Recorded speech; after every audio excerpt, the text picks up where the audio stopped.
Welcome to Talk Commerce, where we explore how merchants, agencies, and developers experience commerce and the communities they work and live in. This week we interview Vinai Kopp, who is a big advocate for the new Hyva theme. Hyva, we spend a little time pronouncing it, but not a lot. We discuss why Hyva makes sense for every developer, every agency, and every merchant who uses Magento. Vinai gives us some reasons why agencies need to embrace Hyva and to get their teams on board. He also talks about the benefits for the merchant and why they should be using it. Sign up today. We go into the differences between PWA and the monolith and dive into microservices. All this while not getting too technical. You have to listen to this episode to hear Vinai's real opinion on PWA versus Hyva. It's amazing. The Talk Commerce podcast is sponsored by SwiftOtter. E-commerce developers solve problems daily. In fact, some of those seem like mountainous hurdles that must be climbed in a matter of hours. Stress levels can go through the roof.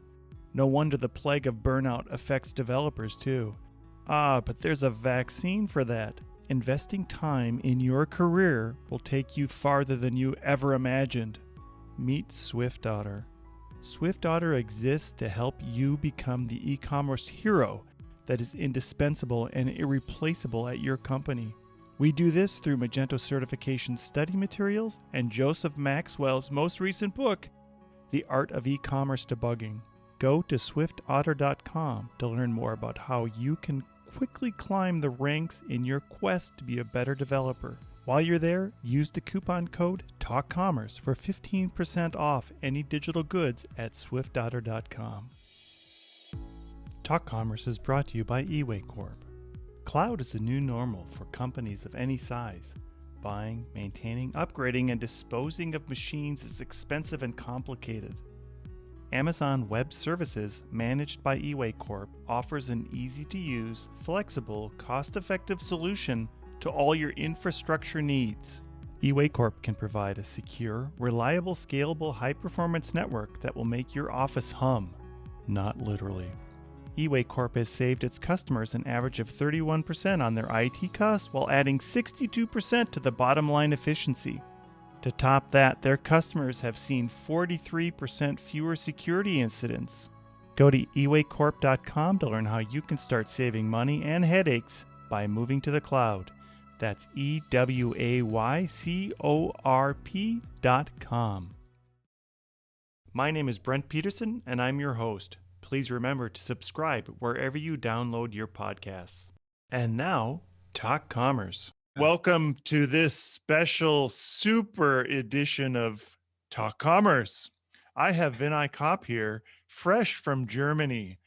Vinai, why don't you introduce yourself and tell us what you do and a little, maybe one of your passions. I'm developer, Magento developer, and all over developer, I guess.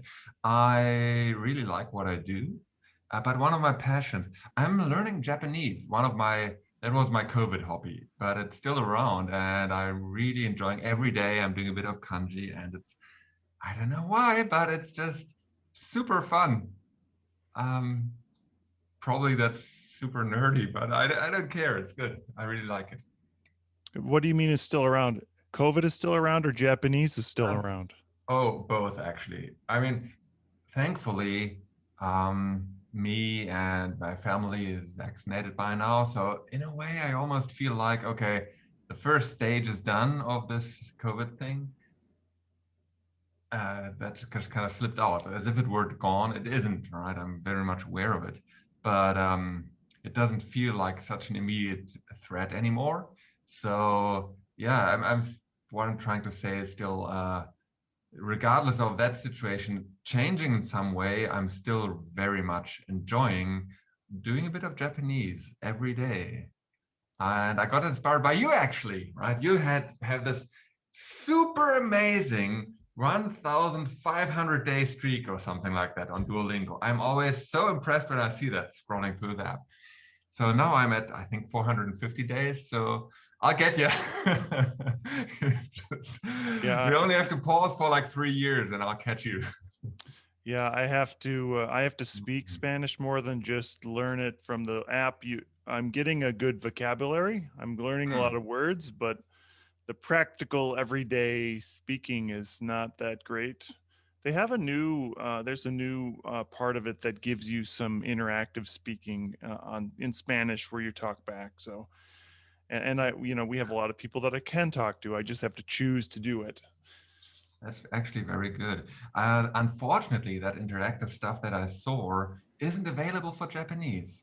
I saw it for Spanish. My daughter's also learning Spanish, but not for Japanese. And I can't speak Japanese. I, I'm super slow trying to build the sentences or anything, right? So I'm very much a complete noob even after a good year. But yeah, it's still super fun. Yeah, immersion is, I think, the only way you can do it. As in, let's move into development. I learned Okay, Magento by immersing myself in Magento. there you And I go. can say that I thought that I had learned it well. And I remember back in it had to be 2010.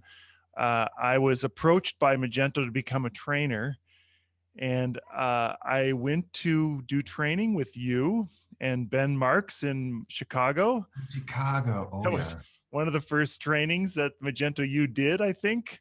Hmm. And I Hmm. got back, and then Vitali, I think he interviewed me after, and he said, "Well, what do you think your knowledge is?" And I think I know 99%. And he literally laughed at me.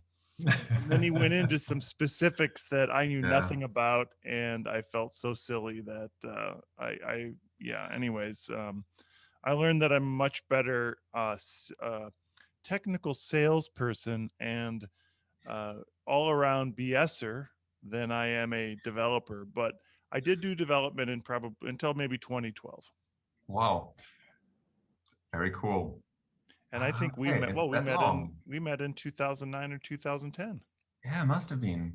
Yeah, and Vitaly, big shout out. Vitaly Kolomosi, best guy ever. I mean, he's just amazing. He's super cool, super smart, super funny, and yeah, he can make one feel super dumb super fast. So he's just really good. But at the same time, he's so lovable, right? I can't be Yes, angry at him. he has a very wicked sense of humor too, and he doesn't Yeah, smile when he says a joke. super dry. Yeah, I don't know. I don't know Almost as good anybody as else who yours. does that. No, yeah, almost. Okay, so let's get down to it. Hoofa. Hoofa has been the buzz around the industry, and I see people now launching sites, and I see Mhm. specs coming out. Tell Yeah. us a little bit about it and where you're at in it. It's super cool. So basically, I've been doing Magento since 2008, right? And um, it must have been around 2016 or 2017, so 1 or 2 years after Magento 2 had launched, that I found myself becoming more and more frustrated and disillusioned to some degree.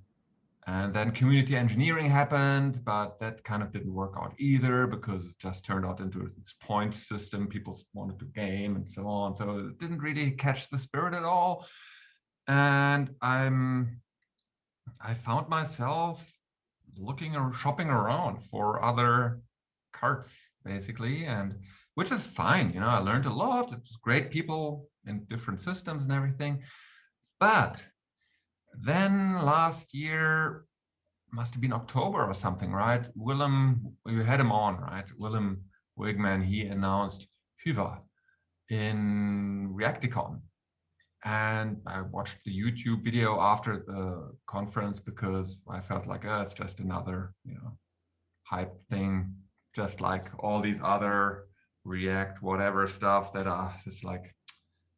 But I watched it, and what he was saying actually made kind of sense to me. So I decided to check it out, and I fell in love. And what's more, it didn't only make me fall in love with Hyva. It actually reminded me of why I fell in love with Magento in the first place back in 2008. Because all around this idea of something that's simple and fast and just really empowers people to get the job done in an efficient and fun way. That's what it's about, and that's what the community was doing back then. People were innovating and creating new stuff and building new things and building sites and coming up with clever solutions, and that's happening there, and that happened there. So Willem was nice enough to give me demo access back then because it's a commercial product, right? And I, just inspired by his ideas, I decided to build this Hyva admin library, which isn't the same as Hyva on the front end. It's not a replacement of the admin. It's just something to allow developers to build stuff in the backend more easily, right? New grids and forms and stuff. So the idea is the same: build stuff easy with fun, even though it works differently. On the front end, it's a complete replacement. So anyway, Willem, after some time, came up with, we just kept talking because I was kind of really wanted to get more involved with it and everything. So after some time, I kind of felt like, I really want to take this to the next level. I really want to make this help this be successful. And I was really enjoying myself working with Magento again because of this whole shift in mindset. It's a different mindset how to work with Magento. Instead of over-engineering super complex solutions that take for ages and run slow and are buggy, it's more about, let's make this lightweight. Let's make this fast and fun. So yeah, I really wanted to push this forward. So I asked him, if I might somehow, join him in the effort. And right now we're in the process that I'm actually joining him as a partner. So I'm gonna be part of Hyva, part of the company, so to speak. So that's super exciting and feels really good to me. So I'll have real skin in the game, and it's new for me because now I have something I want to sell beyond myself giving consultancies or development hours or whatever, right? Because I'm freelance, for anybody who doesn't know, maybe. Now I really want people to use Hyva, but I wouldn't want to join that company if I weren't completely convinced that it's a really super good product that's just super cool and works. Because to be honest, still, when I hear people launch sites, and one after the other has really good page speed insights and core web vitals and whatever lighthouse scores, this really works. It's amazing. And everybody who's finished a site so far, as far as I know, everybody has started further builds on it. So it's definitely something that people want to continue building on. So that's really good and really reassuring. So now I actually feel like there's a future for me with Magento again. That's nice. Yeah, that's it's very encouraging, and I think one of the things you had mentioned earlier is that the idea that he came out with this thing, is it just a flash in the pan?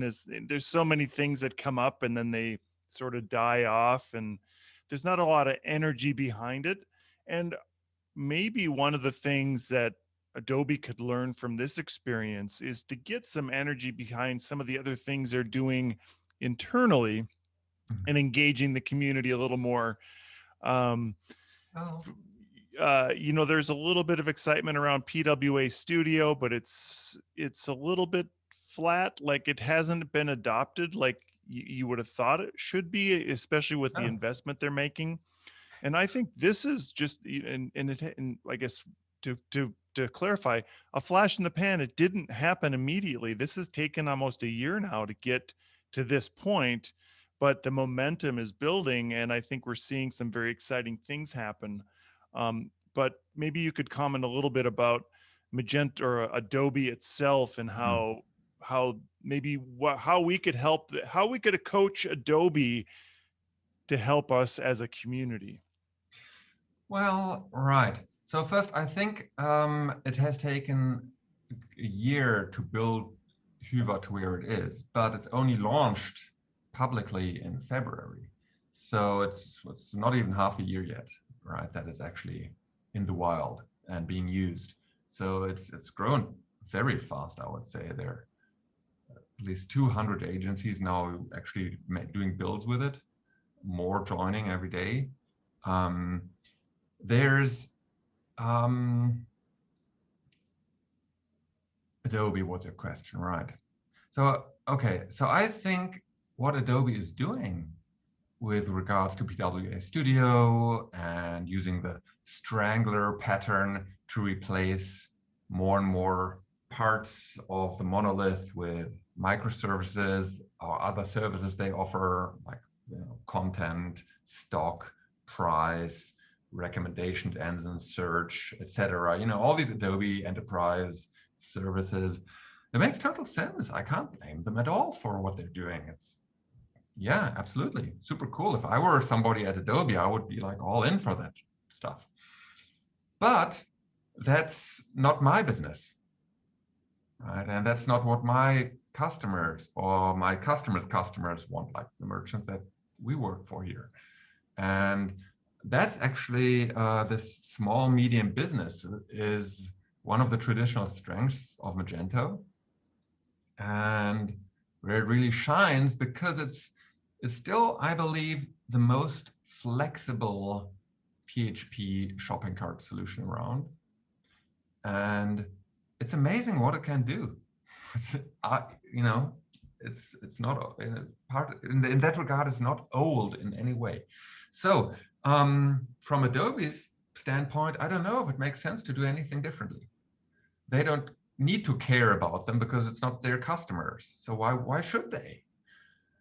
I'm actually quite happy that this is more of an independent thing. There's a lot more energy there of people taking care of their own interests, so to speak. Yeah. Right? So many companies are built around Magento. So many lives have been built around Magento, thousands of lives and livelihoods and everything. So, that's in their interest to have this, and it's not in Adobe's interest to have this. So I don't know if the only interest Adobe could have in trying to acquire it or build something similar, to be honest, would be if they would really want to abandon all their big plans of microservices and everything, which wouldn't make any sense for them. So I don't think so. I don't think it's a match. Yeah, there's Adobe and their customers, and then there's all the rest of us. Yeah, and I think just to clarify too, I saw a tweet from Ignacio who had mentioned that it's up to us, the community, to keep Magento vital and alive. Okay. And I guess it's always been up to us.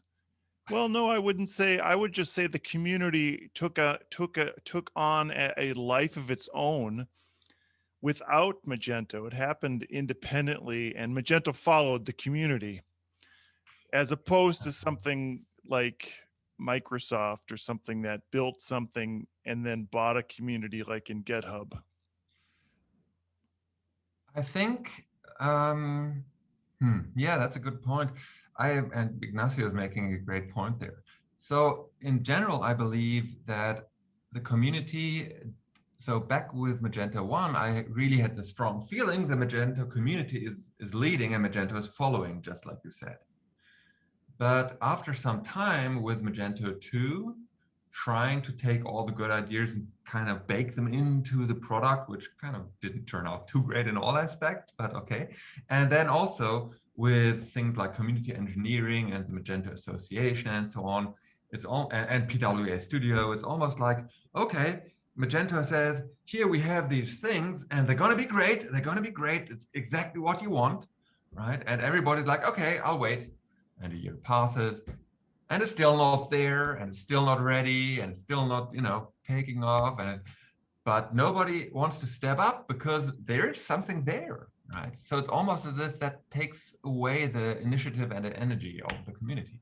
So being independent and not waiting for something to come out of Magento or Adobe in this case, I think has a much higher rate of much more potential. Yeah. Yeah, and I want to kind of dispel some of the myths around microservices because I think it can get microservices can get super complicated in the sense that if you build out everything as one little node JS service and then have to deploy each of those individual things on your own, that does get very complicated. But if you think of a microservice as your payment gateway, as outbound APIs that you're calling to, each of those is essentially a service, but you're not deploying each of those. So in a sense, Right. some of the SaaS services that Adobe is offering, like Magento or like Adobe Search, will be something that you don't have to redeploy every time. And some of those things that are offering complexity is when a when a when a when you as the merchant have to be responsible for all those little bits, Hmm. and then things get very complicated. And I feel as though Adobe is going down the path of trying to do a lot of these services as a SaaS service rather Yeah. than something that you as the merchant manage yourself. Absolutely. It's all about SaaS and SaaS microservices there, and that's how they'll want to monetize it as much as possible. And that, again, makes total sense from their perspective, from their point of view. Um, I wouldn't, yeah, I wouldn't do anything differently if I were in their shoes. And you're right. Deploying microservice a distributed system on one's own is a very complex task. So much can go wrong. The versions have to match everything. It's not easy. So the complexity just gets pushed somewhere else. Having an external system also introduces complexity. You mentioned payment gateways as an example there. And if you ever developed a payment gateway integration, even for something with a super nice API like Stripe, for example, they're great. I love Stripe.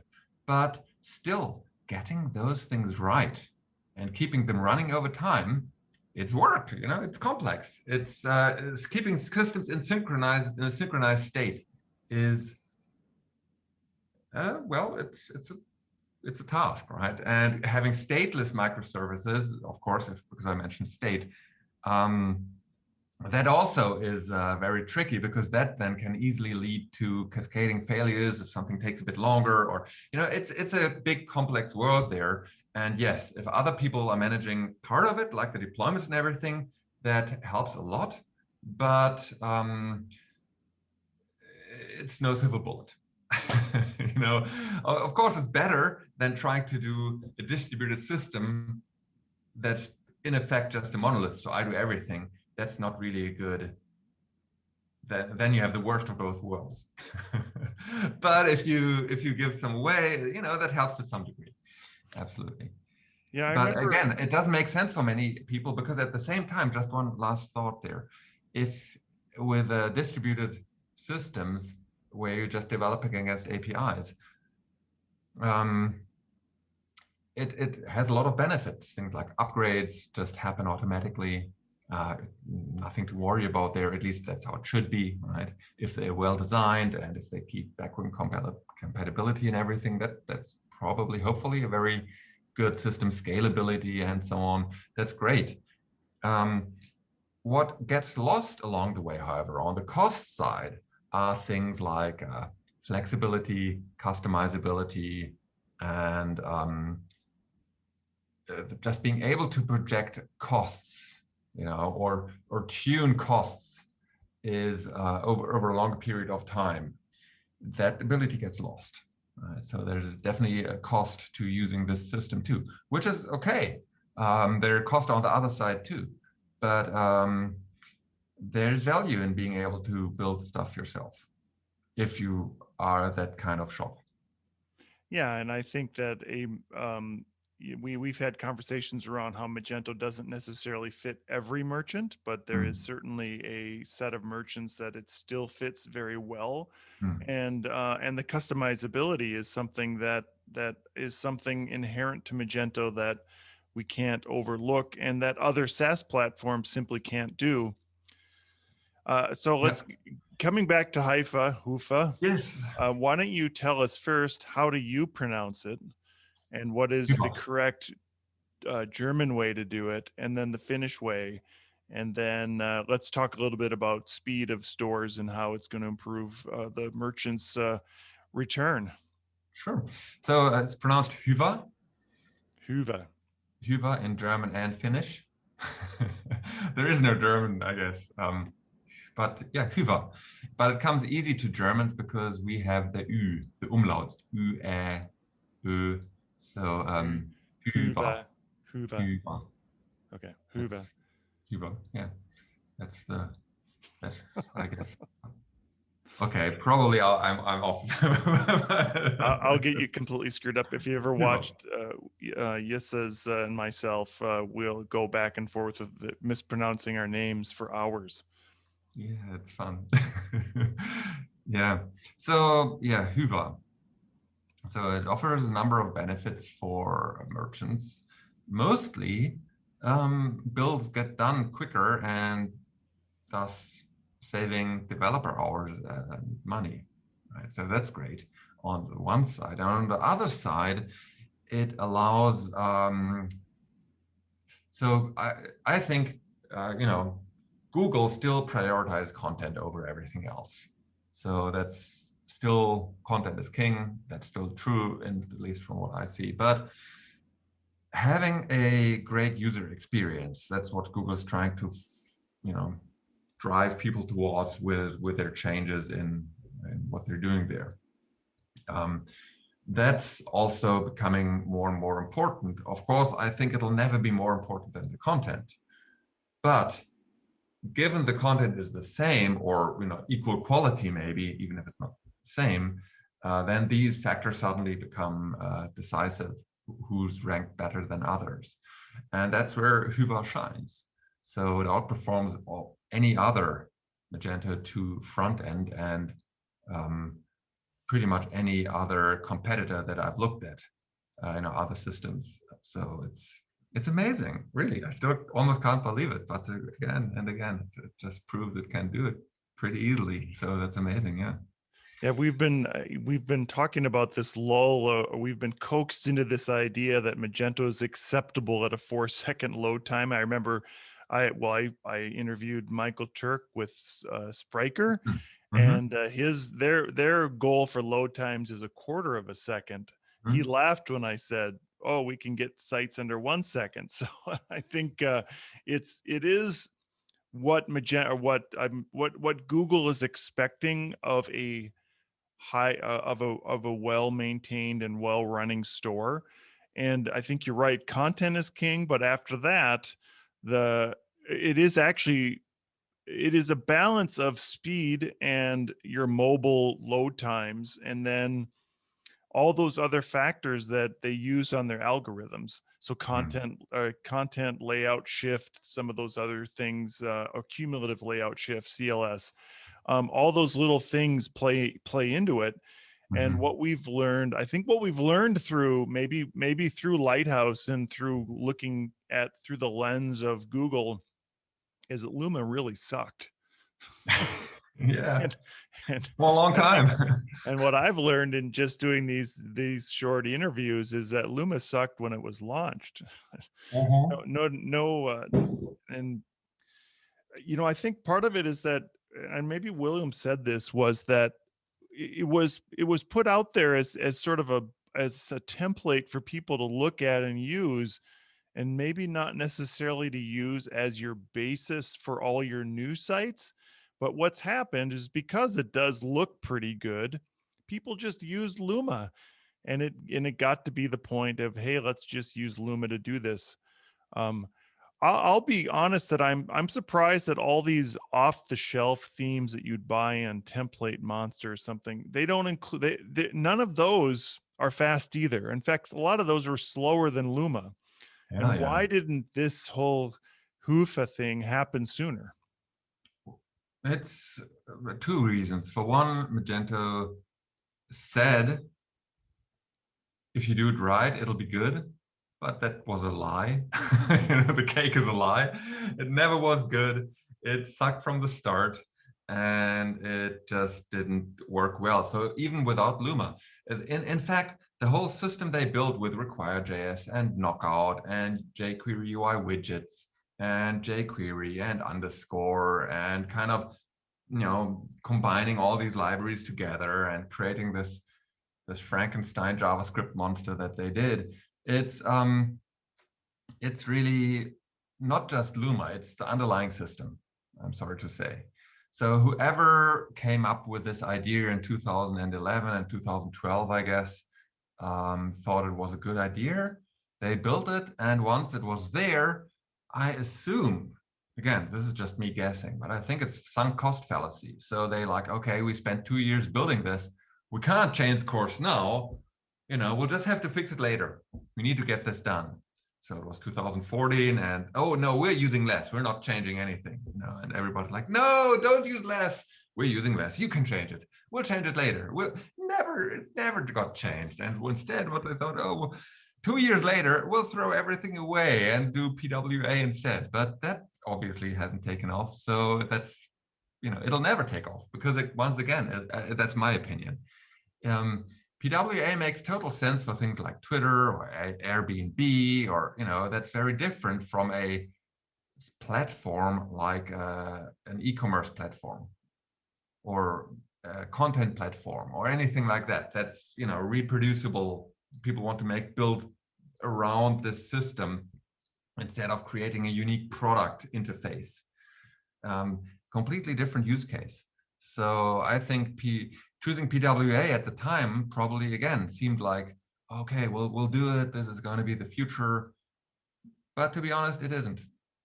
That's my opinion. It's not the future of e-commerce at all. It makes sense. It's got its places, but it's not for something that all stores will use by default. Because why? There's no reason, no benefits, zero, only more complexity. And so things might be different if you have a shop run by JavaScript developers. But then the question is, why use Magento at all if you've got JavaScript developers? There are better systems that are more well suited for them. So if you want to use Magento, if you want to profit from all the flexibility built into the system, don't hire JavaScript developers to build the front end. Why? You lose all of that. Instead, just use PHP developers to build a great system. It works great, So yeah, that's my take on it.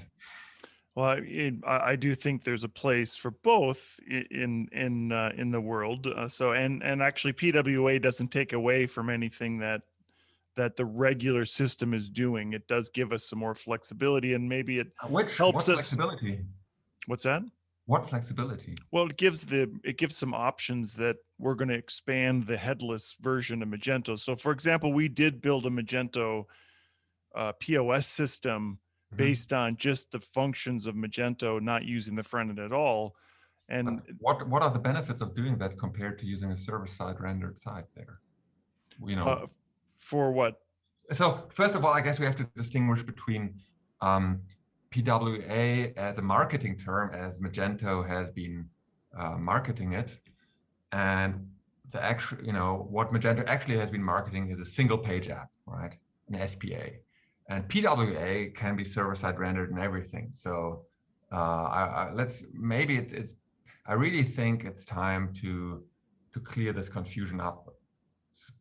It's high due time. So I honestly believe now all the PWAs that I've seen so far that have been built with Vue Storefront or with PWA Studio, there aren't that many, but the ones that I've looked at, you could have built exactly the same thing using Hyva, for example. And if you want server-side, like push notifications or offline mode, you don't need a SPA for that. No, we can do that with server-side rendered JavaScript just fine. There's no need to do that, actually. You don't have to build an app for that. Honestly, it's using technology for technology's sake is not the future. Yeah, and that's an interesting conversation, and it would stand to have a panel where we'd get somebody who's a big proponent of using PWA or using something like View Storefront or even ScannyWeb PWA, and then just using a straight up connected front end built right in the site. Yeah. And I think as you break it down, just like we broke down microservices versus just services via SaaS, it does make it a lot less complex if you think of it in those terms, that these are the parts that we're going to deploy and that we're only deploying this. Everything else is attached. We have to keep in mind that when we do an upgrade to the site, it still has to interact with your payment gateway, but we don't need to redeploy the payment gateway, the shipping gateway, the rules engine, the every tiny little service that you need to deploy, that at some point the complexity becomes unmanageable or more complex. And why would you need to do it? Because everything at some point should run together. And maybe some of the reasons that they do detach some of those services are so they can, I don't know why. I guess maybe you can explain to me why we want to get to microservices, and how much Sure. micro do you need in microservices? Microservices are great for the following reasons, right? If a microservice is done right, it's independently scalable. So that can be huge for companies like Netflix and others. If you have great fluctuations in demand for certain services, you can very easily scale horizontally and just scale up as much as you need. That's great.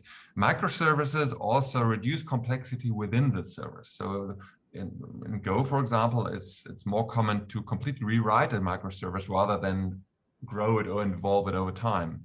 Rather, throw the old one away once you've written the new one. And if you do it on that granular level, that's pretty cool.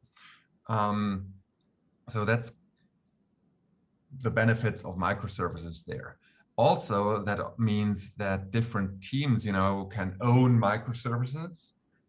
We have the guys who only do the stock microservice. That's what they know. They're domain experts. They can write their own thing, deploy their own thing, as long as they follow the guidelines in regards to backward compatibility and scalability and so on. Let them do their thing, and then at the same time, the front end guys can build their thing.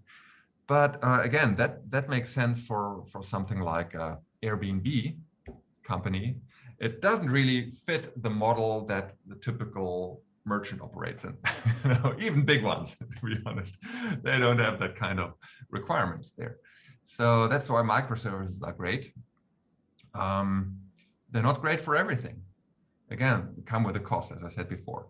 And then we have the whole idea of services, right? So if we don't make them that small, so basically these SaaS services, they're not really microservices. They're more like, they're kind of bigger, right? There's a lot of logic in it. You wouldn't just throw it away and rewrite it.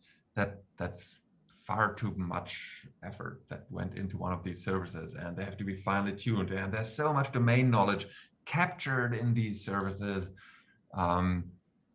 Right. The reason why it makes sense to put them out and offer them as SaaS services is because there is so much domain knowledge. There's a complete industry around thank you pages, right? And other services that are built to really maximize, well, I guess, profits in the end around whatever it is. So all that is impossible to build in-house. Right? We can't be expert in everything. So it makes sense to buy it from the outside. Right? And that's why we buy payment gateways, like you said. They know how to do that. I don't want to know how to do that. So yeah, let's buy that service. Search, another one, right? And so on. So that makes sense. But using these outside services does not require a headless approach. So, Yeah, no, you're exactly right. a lot of people are confusing different things that actually have the only reason they're thrown together is for Well, I guess to sell stuff, to sell services and just market things that don't necessarily need to go together. Yeah. So in a sense, Hyva was you could look at it as a service or a microservice that was thrown away. Like they threw away Luma.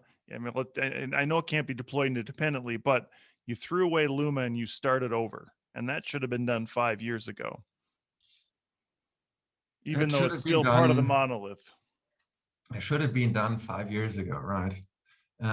So this whole tendency towards more and more complexity and a more complex and more complex stack, I'm not sure if that's really something that just is like entropy. It just happens, right? We can't fight it. We can only slow it down. Maybe that's actually the case, but maybe not. Hyva is definitely movement in the opposite direction, and it frees up so much energy. I think that's a lot of the energy that we see in the community around us is just because it frees up all the energy that hasn't have to be spent on that accidental complexity that's there otherwise. So yeah, if that were rebuilt 5 years ago, I think things would be a bit different. Sure. Oh yeah, but again, to quote Willem, sorry to butt in there, 5 years ago, it might not have been possible because the browsers aren't where they are today. Right? So a lot of the native functionality that the browsers offers nowadays wasn't there back then. Yeah, I would agree with that as well. IE6 would be the browser that I still use, and so I do find out that I am having more and more trouble loading some of the sites out there. Yeah, I bet you do. All right, so let's talk about a little bit about the agency side. If you could tell an agency owner, why would you get your team involved in Hyva? What would be some of the things you could tell them? You'll be more competitive first of all because you can quote less time to the customers for a build. That's important. And if you're still doing Luma, and you don't use some kind of cookie cutter starter accelerator pack there, then you're going to have a hard time competing against all these agencies doing Hyva because they're quote 30% less for the front end development up front, I guess. That's what the numbers seem to kind of converge on, which is amazing to me. But still, yeah, so that's one reason. Be competitive. It's better for the clients. At the same time, the clients have a much better result. So the merchants is what I mean by the clients there, because the site is quicker. And again, content being equal or equal quality, then other metrics like speed, core web metrics, etc., become decisive. So yeah, that's why it makes sense to use Hyva. And finally, and that's Hyva's third claim, is best developer experience. To be honest, not everybody that I've spoken to has completely fallen in love with Alpine.js or Tailwind. Some have, some haven't, but at least it's okay. I haven't heard anybody who really hates it, like some other systems. So they're like, yeah, I really like clean CSS with semantical names and everything. It really works for me. I spent a lot of time learning it. We have a great system in place and we can work with it.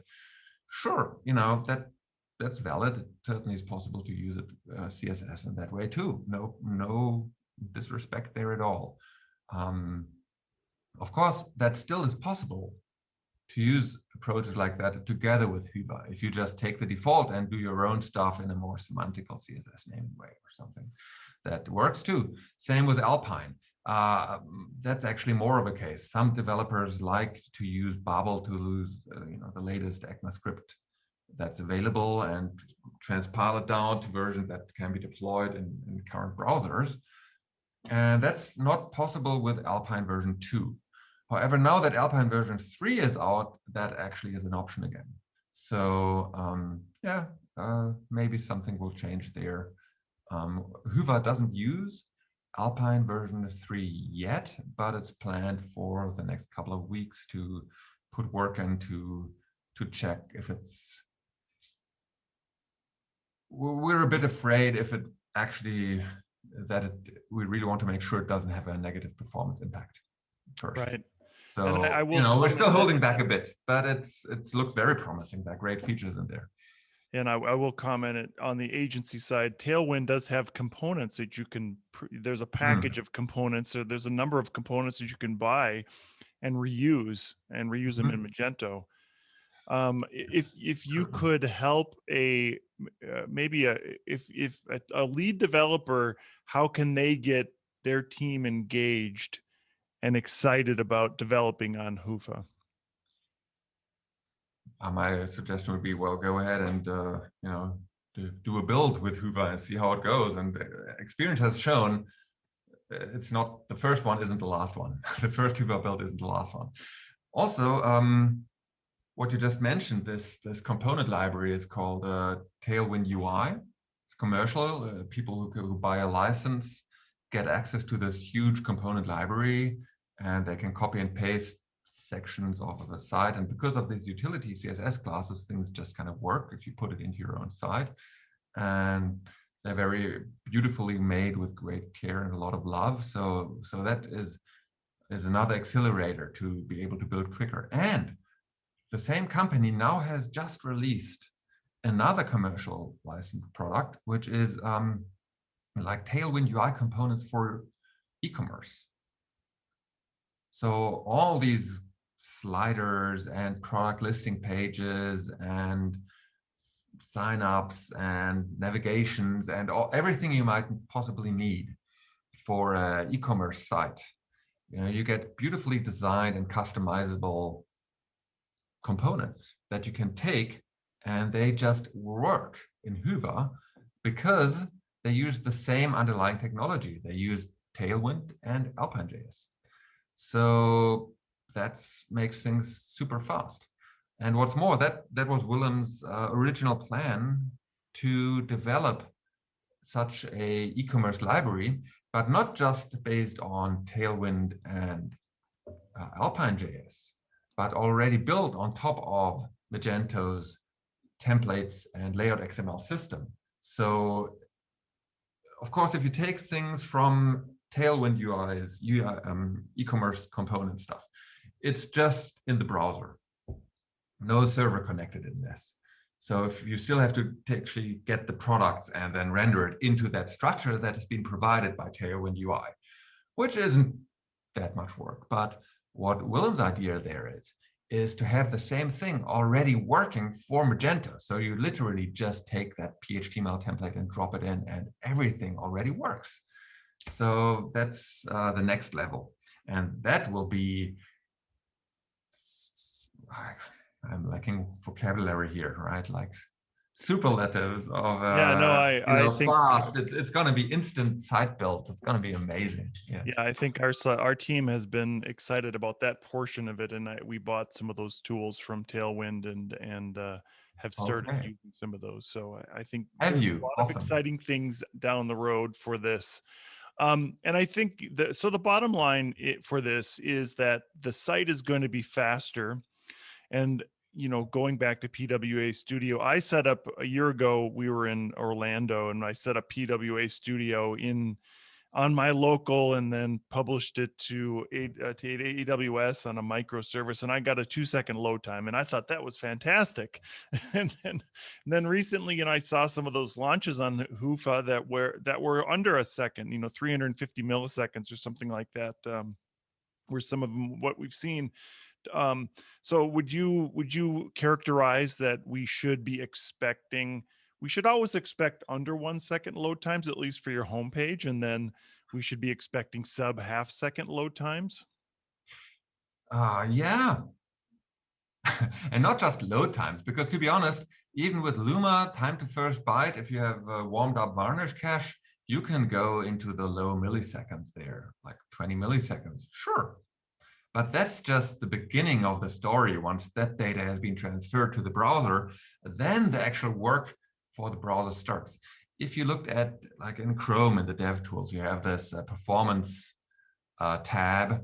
And if you run a record and analysis there, what happens when the page loads, you see all this big part that says idling, right? And that's while it's actually loading the page. And then after that, the actual work starts, right? Then it figures out what other resources do I have to load, all the images and JavaScript and the fonts and whatever, and then they need to be loaded, and then they need to be processed. And then the browser can start to figure out, how can I lay out the site? And if there's JavaScript involved, it first needs to, parse all the JavaScript and just check what it does. Does it actually influence how the DOM is built? And only once all that completes, then it can show the site. So by keeping all this to by keeping all that simple, the browser doesn't have as much work. So even having the actual load time in under half a second, having the browser be able to get ready in just another 10 or 20 milliseconds, that's what makes all the difference there. That's what all these Google Web Metrics, Core Web Vitals are about. Yeah. Yeah, and just as an explainer here, the time to first byte is the amount of time it takes the server to respond to your request to start you don't actually see anything. You may see some HTML, but you generally don't see anything in that time to first byte call. And what merchants really care about is there's a first view, or I can't think of it off the top of my head right now, but there is a standing of when you can start actually using and seeing content is the most important part. And that's where I'm saying it should be, half a second or something like that, when you can actually start doing something on your page. And that's on mobile, right? With a yes, 3G. yeah, exactly. Yeah, exactly. Yeah, the key is to get it on mobile, and I think even us in the West, we're very spoiled in the fact that a lot of us use desktop computers, or we use a desktop computer, and everybody develops on a desktop computer, and suddenly you've made this site that loads fantastic, and then you look at your Lighthouse score, and it's, wow, really? It's half as fast on my mobile device? It's terrible. Yeah, it's a big difference there. I had to learn that too. Like, oh. All right. Well, so we have eaten up a lot of our time today. What could you tell us as a little snippet for a merchant that would be something as a takeaway today? I'd say, as a merchant, try to get a developer who's not only produces results, but also is a happy developer, because that will lead to much better results. I guess. Yeah, happy developer is a whole nother topic that we pure could go into. self-interest here as a developer. Yeah. Part of the fun of being a developer is actually producing results, I think, right? Building something that's used. And yeah. Yeah, I've had a couple interviews with Lars Rotig and Stefan Wilcomer from Tech Division, and I like their approach where they're not specifically looking at every single billable hour of every single minute of every single day. They're looking at the result of a team, which That's is cool. a different way to look at it. And I know Lars seems to be happy. He was happy in the interview that I did, at least. He's a happy guy. I like Lars. Yeah. Yeah, and I think the difference is that there is some pressure still to deliver, but that pressure is distributed amongst your team rather than on an individual who says, "Hey, I guess today I'm going to work 20 hours to try to finish what I need to do." And maybe it's not even up to me to be put on that 20 hours. Anyways, that is a completely different topic. All right, so interesting topic though. That's pretty cool, using a whole team there. Yeah, interesting. Yeah, I'd like to I'd like to know more about that. Yeah. All right. So one more thing then, if you were to tell an agency owner Mm. what tidbit of information they could do right now in the developing on Magento, what would you tell them? And you can't say buy Hyva. No, you're right. What would I tell a different agency? That's okay. So what I realized through Hyva is that Magento open source, or not just the Adobe future vision of Magento, but what we have at the moment, is a product that is worth building a company around, and that's a good choice there, and that the future is bright, and that's what I will tell a agency owner. Excellent. All right. So the last question that I ask everybody, or I give you a chance to, not a question, it's a statement. Give us a shameless plug about something. A shameless plug about something. Could be about yourself or about whatever. Could be about Hyva. Could be about Yeah, running we the talked enough Heidelberg. about Hyva already. It's, there's Talk nothing I about could running the add here. Heidelberg 50K next year as a team. That's pretty cool. Um, a shameless plug. Oh man, what can I say? As a developer, I would love to see more Clojure developers or Clojure script developers in the Magento ecosystem. I learned so much from that ecosystem, and I feel like um, everything that I'm doing in the Magento context now is also influenced by what I took away from developing in Clojure. I would really invite, I want to invite everybody, or I invite everybody to spend a few days learning to write and read Clojure and build something small in it, just to get a feel for it. And hopefully it will be as fun and inspiring for you as it was for me. Great. I will put those in the show notes. And I will say a couple of years ago, you got me somewhat interested in Clojure, and I did do a little bit. I can't say I did a lot, but I'm no longer a programmer. I'll Well, say I that's was fine. one. It's not for everybody, I guess. Right. And by the way, that's Clojure with a J, not with a S, like we usually use that term in the PHP or JavaScript space. Right. Yeah, cool. All right, so I'll give my little shameless plug.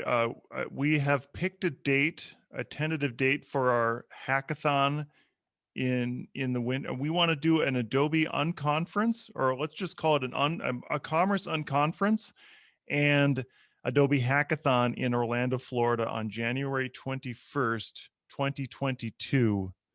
And Florida is in the warmer part of the U.S., and it includes Disney World. Okay, And that Universal sounds like a lot of Studio. fun. Well, Vinai, you've been there every year, and I want to sort of rebuild some of that magic that Peter Manichek had built for us as a community, and go to Florida Yeah, in January or February. Makes total that sense. that makes total sense to go there. Yeah. Yeah, Peter, I miss him. We all miss Hey, him. Jack. Vinay, thank you for this Yeah, time. We wanted to make this 10 minutes and we've gone an hour, so I appreciate that. We didn't get a chance to talk awesome. about running or anything, so we'll have to All do a right. follow-up. It's always hard to avoid running, being around you, talking about running. I know. And I noticed that you do have your Meet Magento India shirt on. That's true. That's very good. And it wasn't even planned for you. But Um, that's one of my favorite places. Yeah. Speaking of warmer climates, we are planning a small meetup in Honolulu. I think it's the second week in December. Honolulu, that's in Hawaii. So I would have to get started right about now because I'm not flying anymore. But you can get pretty much everywhere by ship. Yeah. It takes longer. So I should start building that mobile office that I open my suitcase and it's all there, satellite uplink. I can work from a ship. Perfect. All right. Well, great. It was All great right, to speak to you awesome. today, Vinay, and thanks Thank again. you. thank you for having me and giving me the chance to blurt out my opinions. So I appreciate it. Thank you, Brent. Cheers. Good talking. Juice. Bye. Bye. The Talk Commerce podcast is sponsored by SwiftOtter. E-commerce developers solve problems daily. In fact, some of those seem like mountainous hurdles that must be climbed in a matter of hours. Stress levels can go through the roof. No wonder the plague of burnout affects developers too. But there's a vaccine for that. Investing time in your career will take you farther than you ever imagined. Meet SwiftOtter. SwiftOtter exists to help you become the e-commerce hero that is indispensable and irreplaceable at your company. We do this through Magento certification study materials and Joseph Maxwell's most recent book, The Art of E-commerce Debugging. Go to swiftotter.com to learn more about how you can quickly climb the ranks in your quest to be a better developer. While you're there, use the coupon code TALKCommerce for 15% off any digital goods at swiftotter.com. Talk Commerce is brought to you by Vinai Kopp. Cloud is a new normal for companies of any size. Buying, maintaining, upgrading, and disposing of machines is expensive and complicated. Amazon Web Services, managed by Vinai Kopp, offers an easy-to-use, flexible, cost-effective solution to all your infrastructure needs. Vinai Kopp can provide a secure, reliable, scalable, high-performance network that will make your office hum. Not literally. Vinai Kopp has saved its customers an average of 31% on their IT costs while adding 62% to the bottom line efficiency. To top that, their customers have seen 43% fewer security incidents. Go to ewaycorp.com to learn how you can start saving money and headaches by moving to the cloud. That's ewaycorp.com. Thank you again for listening. My name is Brent Peterson, and it has been my pleasure to be your host today. Please rate and subscribe to Talk Commerce. New shows out every week.